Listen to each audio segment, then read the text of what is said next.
और जंगों के हालात के मुतालिक आपको मैं बताऊं, बद्र के वो 70 कैदी जिनको गिरफ्तार करके मदीने लाया गया था, लोग तो कह रहे थे इनको मार दिया जाए, इनको जला दिया जाए, इनको काट दिया जाए। नबी पाक सल्लल्लाहु तआला अलैहि वसल्लम ने एक भी कैदी को कत्ल करने का हुक्म नहीं दिया। कहा कि गिरफ्तार हुए, तलवार हम पर उठाए थे इसलिए आज ये कैदी हैं, आज ये हम पर, क्योंकि अगर गलबा पाते तो हमको मार देते।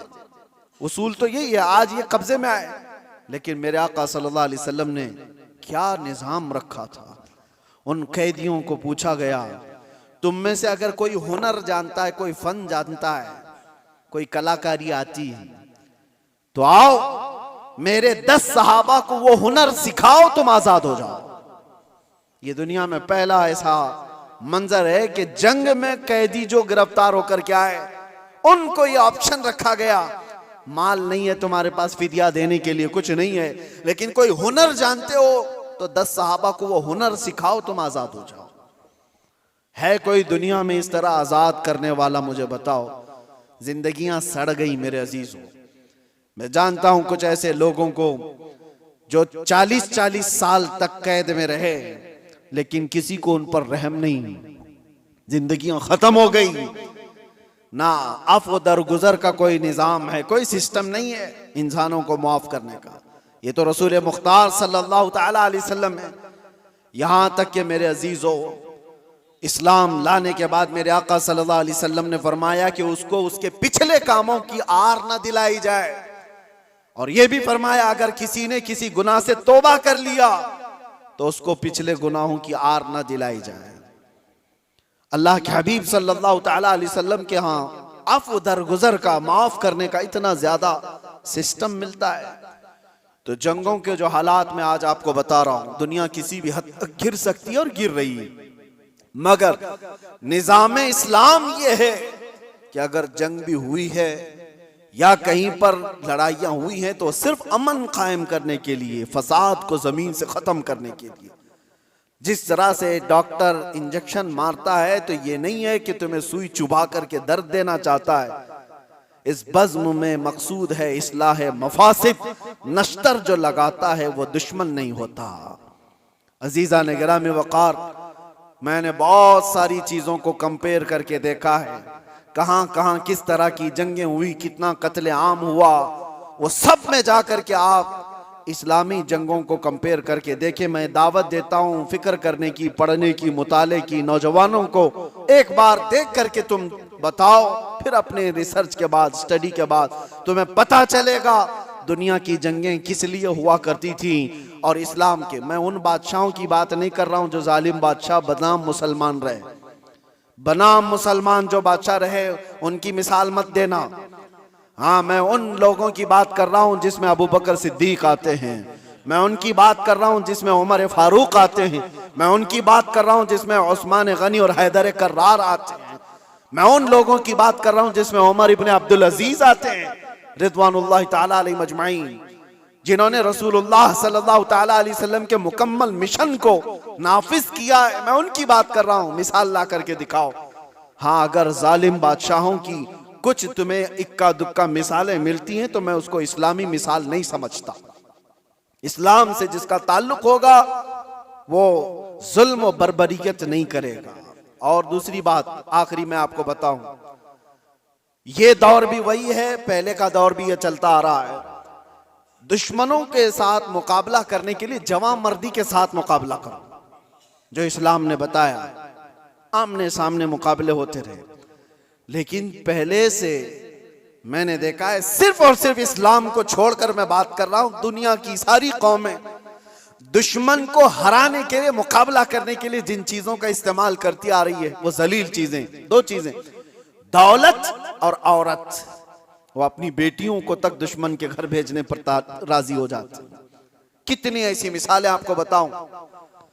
लेकिन इस्लाम ने कभी इस चीज को न जायज करार दिया और न ही कभी ऐसे काम को प्रमोट किया कि कोई अपनी बेटी, क्या अपने गुलाम की बेटी को भी किसी दुश्मन के घर की जीनत बनने नहीं दे सकता, चाहे वो जंग के हालात में ही क्यों ना हो।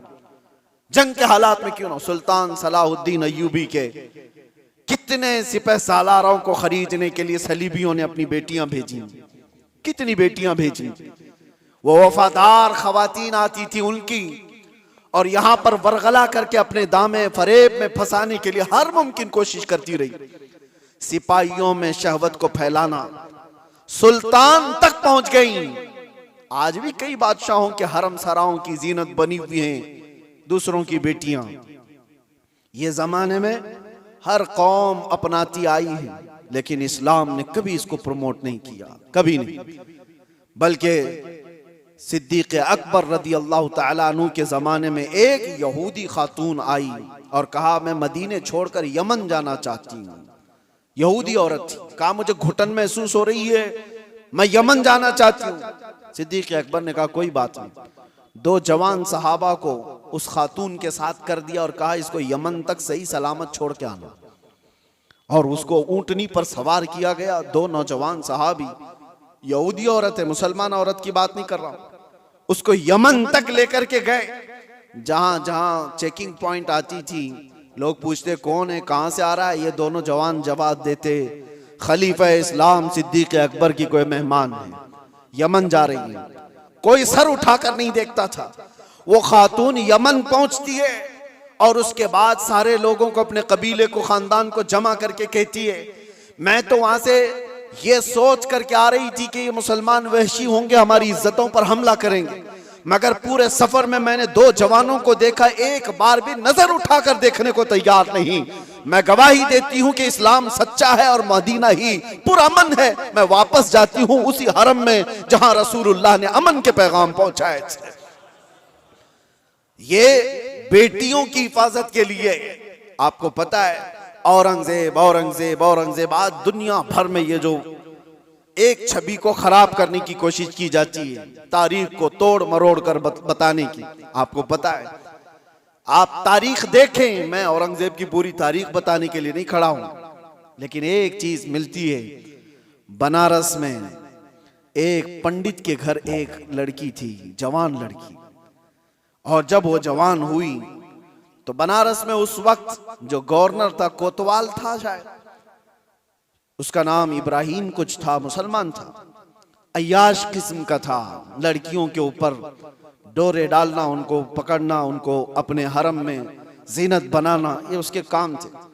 अब ये खूबसूरत जवान लड़की पर वो फिदा हो गया, आशिक हो गया, और उसने किसी भी तरह से इस लड़की को हासिल करने के लिए एड़ी चोटी का जोर लगाया।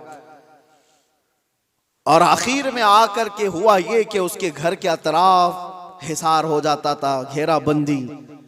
फिर पंडित मजबूर हो गया, अपनी बेटी से कहा कि चलो, जब वो बड़ा आदमी है तो उसके आगे हम लोग कुछ नहीं कर सकते, बेटी तुम चले जाओ, तैयार हो जाओ।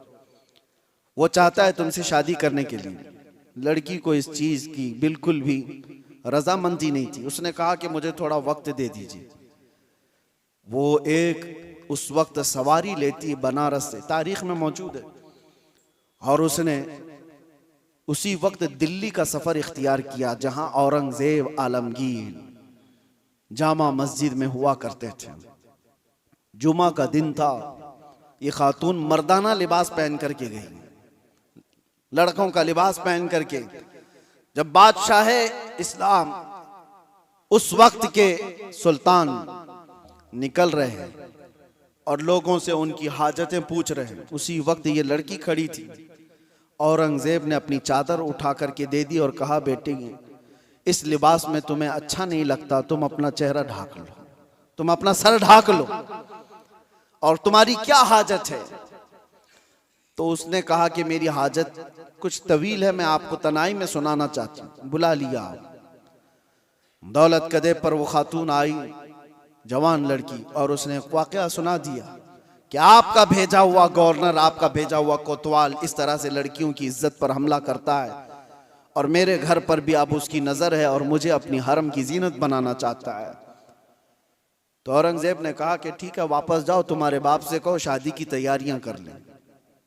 वो लड़की मायूस हो गई, जिस चीज के लिए मैं बनारस से दिल्ली का सफर करके आई थी, बादशाह भी यही कह रहा है, लेकिन एक दिल में हो एक आस थी कि बादशाह ने मुझे बेटी कहकर पुकारा। वापस वो आई, अपने बाप से कहा बादशाह ने तो ये कहा। बाप ने कहा कि बेटा अब कहाँ इंसाफ है, तुम तैयारी कर लो। डोली सज गई और शादी का दिन भी आ गया। वो जालिम अय्याश कोतवाल अपने सिपाहियों समेत इसकी डोली उठाने के लिए आया और रास्ते भर में लोगों पर लुटाते हुए जा रहा था। और जैसे ही बीच रास्ते में पहुंचा, एक फकीर आया और उसको कहा कि मुझे भी कुछ लुटाना चाहते हो? उसने कहा नीचे जितनी गिरी हुई हैं वो सब उठा ले। उस फकीर ने उसको बग्गी से नीचे खींच लिया। तो जैसे ही नीचे खींचा, ये कोतवाल जल्लादों से पुकार कर कहा कि कौन फकीर है जो बदतमीजी कर रहा है, तुम सबके सब आ जाओ। फकीर अपना जुब्बा उठाता है तो वह औरंगजेब वहां पर खड़ा है। कहा वालिए हिंदुस्तान आलमगीर तेरे सामने खड़ा है, और क्या तुझे इस काम के लिए इस शहर भेजा गया था कि तू रोज अपने हरम सराओं में नई लड़कियों को जीनत बनाए अपनी बिस्तर का? और उसके बाद उसी वक्त उसकी सारी चीजें छीन ली गई, फिर उसको घोड़े के पैरों पर बांधकर खींचा गया। उस लड़की की बारात जो निकली थी बगैर किसी छूत के, बगैर किसी छुए, इज्जत के साथ डोली को वापस उसके घर पहुंचाया गया और उसको कैद में जल्लादों के हवाले कर दिया गया, कोतवाल को जो जालिम था, अय्याश था। अब जब लड़की बाहर आई तो उसने औरंगजेब से कहा मेरे घर चले।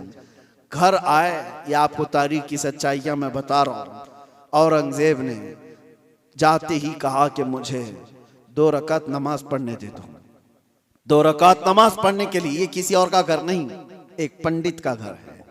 नमाज पढ़ने के लिए जगह दी, नमाज पढ़ा। औरंगजेब ने कहा फौरन मुझे पानी दो, शिद्दत की प्यास लगी है। पानी ला करके दिया गया घर से। औरंगजेब ने पानी पिया। उसके बाद जानते हो, आंखें खोल कर देखी और कहा जिस दिन इस बेटी ने मुझे दिल्ली में आकर अपना किस्सा सुनाया था, उस दिन से अभी तक एक कतरा पानी मैंने हलक में नहीं डाला। मैंने तय कर लिया था जब तक इसको इंसाफ ना मिले मैं पानी नहीं पीऊंगा। बेटियों को लोग दूसरों के हरम सरा में पहुंचाने वाले, तारीख इस्लाम को तोड़ मरोड़ कर पेश करने वाले, जरा इस तारीख को भी देखें। और मेरे अजीजों, ये ऐसी वैसी बात नहीं। उस पंडित ने बादशाह औरंगजेब के इस एहसान को याद रखकर उस इलाके को, उस जगह को जहां उसने सजदा किया था, बादशाह ने हमेशा के लिए मस्जिद तामीर कर दी। ये तारीख में मौजूद है। मैं आपको सिर्फ और सिर्फ एक झलक बता रहा हूं। इस्लाम ये काम नहीं करता कि अपने रिवायात को, अपने उसूल को जंगों में और दुश्मनों में सब तोड़ दिए जाएं और अपनी बेटियां भी किसी के यहां भेज दिए जाएं। ये इस्लाम की फितरत में नहीं है। इस्लाम उसूल की सच्चाइयों पर चलता है। अजीज़ान गिराम वक़ार, अल्लाह तबारक व तआला हम सबको कहने सुनने से ज्यादा अमल की तौफीक अता फरमाए, और रब तबारक व तआला इस्लाम की सच्चाइयों को हमें खुलकर इजहार करने और बयान करने की तौफीक अता फरमाए। मौला करीम ईमान पर जिंदा रखे और ईमान पर हमारा खात्मा अता फरमाए। व आखिर दावाना अनिल हम्दुलिल्लाहि रब्बिल आलमीन। अस्सलामु अलैकुम।